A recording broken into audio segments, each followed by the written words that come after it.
Hello, I hope you slept well. Oof. I got some messages. Today I work both my jobs. Today I work, I think, 14 hours, 15 hours, somewhere in that wheelhouse. The American dream. Thank you. It's ridiculous. It's absolutely ridiculous. We live in a world now where the norm is getting 2 jobs. So you can afford things, or get closer. You can decide to participate in said side hustles, side organizations, side XYZs, underground networks, and you can get you a little slice of some extra cash. You can get you a slice of some extra cash. That is the 2 different angles that they have provided us. Thank you. Right? Like, my gosh, it's a joke. Man, something really wore heavy on my heart on Candace's episode yesterday, and I want to talk about it. Andrew Kovac. So when she called him and they were speaking, he was in the hospital, he told her to lay low. She was on a list. Essentially saying, watch your back. Essentially saying, this could be you, right? And then yesterday she had said, later on they had a different conversation, and he told her, what did he say? That it was supposed to be you. Something along those lines. Don't quote me verbatim, okay? Go watch the episodes. But I'm just saying, the intent was there, and the message he was putting down. All right. And as soon as I heard that, I was like, dang, this is how these people operate, man. They operate in malicious intent like that to provide hidden innuendos and instill fear by manipulating words. And I can resonate with that. Because I can't tell you how many times the last 3 years of my life I've heard hidden innuendos and things like that made zero sense. For example, the last conversation I had with my aunt, which I shared, basically saying, you need to take accountability, or you need to face reality, or something like that. You're ill. And I'm like, what is it that I need to take accountability for?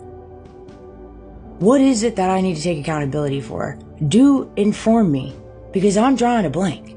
But see, this is how these people operate. They put you in these scenarios, they put you in these situations, and then they take advantage of the situation and they instill fear in you by saying things like that. Like, it was supposed to be you.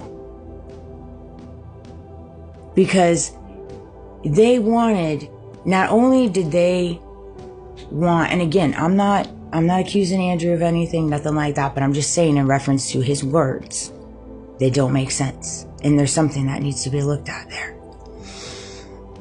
When people choose to use particular circumstances and situations like that, and then take that positioning to then instill fear in hopes that you will stop speaking your truth, you will then bow down to their conditionings and their conformity.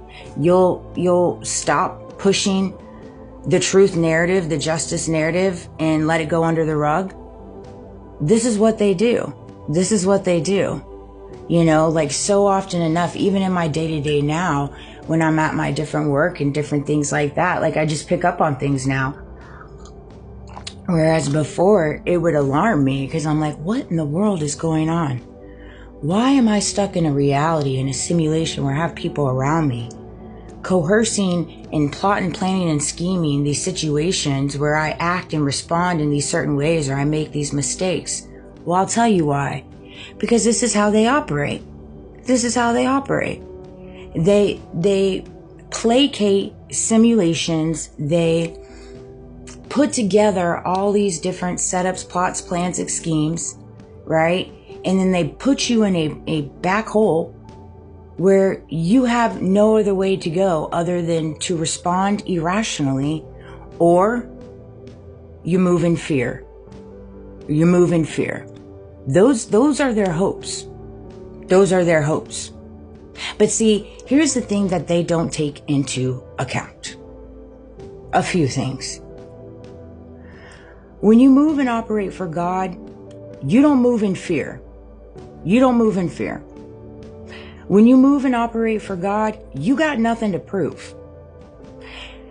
Particularly when you're speaking on your truths. When you're speaking on your truths, you know you didn't do nothing wrong. You don't even know what they're trying to set you up for. So why would you admit to something you don't even know what they're talking about? Make it make sense. It doesn't make sense. But this is how these people operate in these psychological operations, in these mental operations, in these spiritual operations, where they see people and they're like, okay, they're going to be an easy target. They're going to be an easy target. This is going to be easy peasy. They're not going to know no better. They're not going to have the strength. They're broken. They come from a very bad childhood. They have so many different things in their back, from addictions, sexual abuse, neglect, all these different things. So they're not going to know any better. They're not going to know any better. They're not going to be smart enough. It'll be an easy peasy. And see, that's the thing. That's why God comes in those particular moments. Why?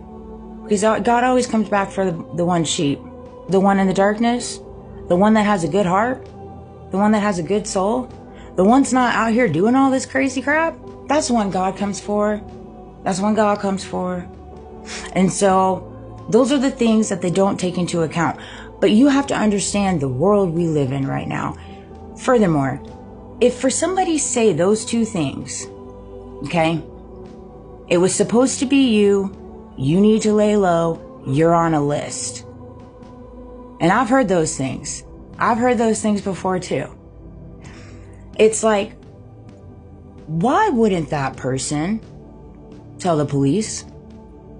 Why wouldn't that person speak to the FBI, the CIA, the federal government? Why aren't these things coming from the government agencies? I mean, that's a pretty bold statement. It's a pretty bold statement. And so it makes you wonder. It makes you wonder. And so I get it. I resonate with Candace. I know it is a heavy thing to carry when you're being told and treated about things like that. It is. And I'm proud of her for saying it out loud. That's a big step. It's a huge step. Same thing with me. You know, when it comes to releasing the things that I've been releasing, it's a big step for me. You know, I'm not out here to call shots and ruin people's lives and do the most. I don't want to do none of that. Quite frankly, I just want to be left alone. I want peace. And I want the truth to come out. And all your little money schemes, y'all can keep your funny money. Keep it, please. You need it more than me. I'm not here for that. I just want you to leave me alone. I want you to leave my family alone. I damn sure want you to leave my son alone. And I want the truth to come out. And believe me, it is. There's no avoiding this. There's no avoiding this. You're just gonna have to kill me. I know you've given a valiant effort, to say the least. None of us have nothing to prove. What is MAGA when you move without morals, values, integrity, dignity, grace, and mercy? That came to me yesterday. What is MAGA? I was gonna unpack that. I know MAGA stands for Making America Great Again. I get that. But how can you make America great again if, quote me on this, if you don't move with morals, values, integrity, dignity, grace, and mercy? How can one make America great again? How does one do that? How? I mean, just asking for a friend.